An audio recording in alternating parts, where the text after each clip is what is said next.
दोस्तों, आज के इस वीडियो में हम एक ऐसे मुस्लिम योद्धा के बारे में बात करने वाले हैं जिसने महज 17 वर्ष की उम्र में इराक से हिंदुस्तान में मुस्लिम परचम फहराया, बल्कि यहाँ के राजा को हराकर लोगों को इस्लाम से रूबरू कराया और जो महज अपनी जवानी की शुरुआत आधे से कम उम्र में इस दुनिया से रुखसत हो गया। जी हाँ दोस्तों, हम बात कर रहे हैं मोहम्मद बिन कासिम की। दोस्तों, मोहम्मद बिन कासिम कि पहले हिंदुस्तान में इस्लाम धर्म की शुरुआत ताजिरों यानी व्यापारियों के जरिए हो चुकी थी, लेकिन हिंदुस्तान में मोहम्मद बिन कासिम के आने के बाद पूरे तरीके से लोगों का इस्लाम से भलीभांति परिचय हो गया था। दोस्तों, मोहम्मद बिन कासिम का जन्म 694 ईस्वी में बनु उमय्या खानदान में हुआ था। इनके बचपन में ही इनके वालिद का इंतकाल हो गया था। यही वजह है कि ये बचपन में ही अकेले पड़ गए थे, जिसके बाद इनके चाचा हज्जाज बिन यूसुफ ने इनकी परवरिश की। मोहम्मद बिन कासिम बचपन से ही होशियार और बहादुर, उन्हें तीरंदाजी, तलवारबाजी और घुड़सवारी उनका शौक था। अब दोस्तों बात करते हैं कि आखिर क्या वजह थी कि उन्हें हमारे मुल्क हिंदुस्तान आना पड़ा। तो दोस्तों, ये बात है 1712 ईस्वी की। उस वक्त हिंदुस्तान के सिंध में राजा दाहिर की हुकूमत थी, जिसने अपने सगी बहन से शादी कर रखी थी। अब दोस्तों, आपके मन में एक सवाल होगा कि कोई अपनी सगी बहन से कैसे भला शादी कर सकता है। तो दोस्तों, वहाँ के पंडित और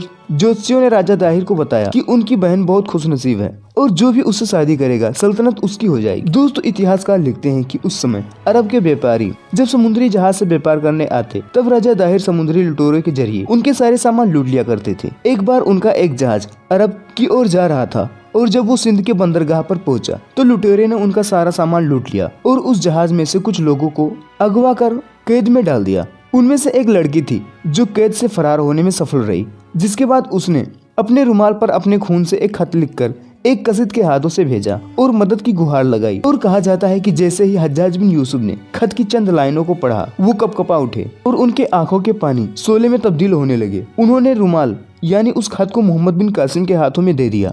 मोहम्मद बिन कासिम ने शुरू से लेकर आखिरी तक लिखे अल्फाज पढ़े, जिसमें लिखा था, मुझे यकीन है कि वली वसरा कसीद की जुबानी मुसलमान बच्चों और औरतों का हाल सुनकर अपनी फौज के गयूर सिपाहियों को घोड़े पर जिन्हें डालने का हुक्म दे चुका होगा और कसीद को ये मेरा खत दिखाने की जरूरत पेश नहीं आएगी। अगर हज्जाज बिन यूसुफ का खून मुजबंद हो चुका है तो शायद मेरी तहरीर भी बेसुध हो। मैं अबुल हसन की बेटी हूँ और मेरा भाई अभी तक दुश्मन के दस्तर से महफूज है, लेकिन हमारे एक ऐसे दुश्मन की कैद में है जिसके दिल में रहम के लिए कोई जगह नहीं। कैद खाने की इस तारीख कोठरी का तस्वुर कीजिए जिसके अंदर असीरों के कान मुजाहिदीन इस्लाम के घोड़ों की टापू की आवाज सुनने के लिए बेकरार है। ये एक मुअज्जज़ा था कि मैं और मेरा भाई दुश्मन के कैद से बच कर निकले, लेकिन हमारी तलाश जारी है और मुमकिन है हमें भी किसी अंधेरी कोठरी में फेंक दिया जाएगा और मेरी इबरतनाक अंजाम हो।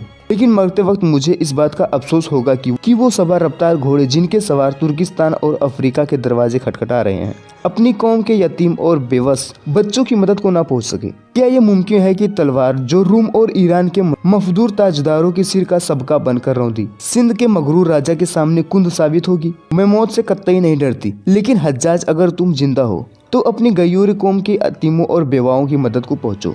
दोस्तों, यह खत कई अरब इतिहासकारों ने अपनी किताबों में पेश किया है, जिसकी मूल भाषा अरबी है। इस खत को पढ़ने के बाद 17 साल की उम्र में मोहम्मद बिन कासिम की सिपह सालारी में हज्जाज बिन यूसुफ ने सिंध के राजा दाहिर के खिलाफ फौजी लश्कर लेकर हमलावर हुआ और राजा दाहिर को शिकस्त दी। इस मौके पर सिंध की आवाम भी मोहम्मद बिन कासिम के साथ होती चली गई, क्योंकि राजा दाहिर के जुल्मों और सितम से सिंध की आवाम परेशान थी। इसलिए ऐसा कहा जाता है कि सालों से राजा के जुल्म व सितम से सिंध की आवाम को निजात मिली। दोस्तों, जिसके बाद वहाँ के लोगों ने मोहम्मद बिन कासिम और उनकी दीन से मुतासिर होकर इस्लाम को एक्सेप्ट करते चले गए। अगर दोस्तों बात करें कि मोहम्मद बिन कासिम की मौत कैसे हुई, तो दोस्तों इसके बारे में दो रिवायत हैं। पहला यह कि जब मोहम्मद बिन कासिम के चाचा मोहम्मद बिन यूसुफ की मौत हो गई तो बादशाह वहाँ के एक खलीफा को मिली, तो उसने हज्जाज बिन यूसुफ के सभी प्यारों को ढूंढ कर कत्ल करने लगा। उसने मोहम्मद बिन कासिम को भी बुलाकर उन्हें कैद में डाल दिया और ज्यादा जुल्मों सितम के चलते उनकी मौत हो गई। वहीं दूसरी रिवायत यह है कि जंग जीतने के बाद मोहम्मद बिन कासिम ने राजा दाहिर के बेटियों और कुछ औरतों को वहाँ खलीफा के पास भेज दिया। तभी राजा दाहिर की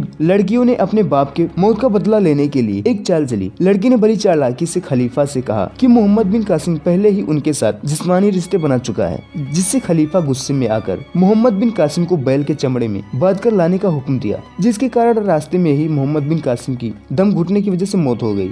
लेकिन जब खलीफा को यह पता चला कि मोहम्मद बिन कासिम ने ऐसा कुछ भी नहीं किया है, तब खलीफा ने उन लड़की को पहाड़ से फेंकवा दिया, जिससे उनकी मौत हो गई। दोस्तों, इस तरह इस बहादुर योद्धा की मौत न तो किसी जंग में हुई और न ही इसकी मौत की कोई वजह थी, उसके अपनों ने ही उसे एक खौफनाक मौत दी। दोस्तों, अगर आपको ये छोटी सी वीडियो पसंद आई हो तो इस वीडियो को एक लाइक करके अपने दोस्तों के साथ एक शेयर कर दीजिए और हमारे इस चैनल को एक सब्सक्राइब करना मत भूलिएगा।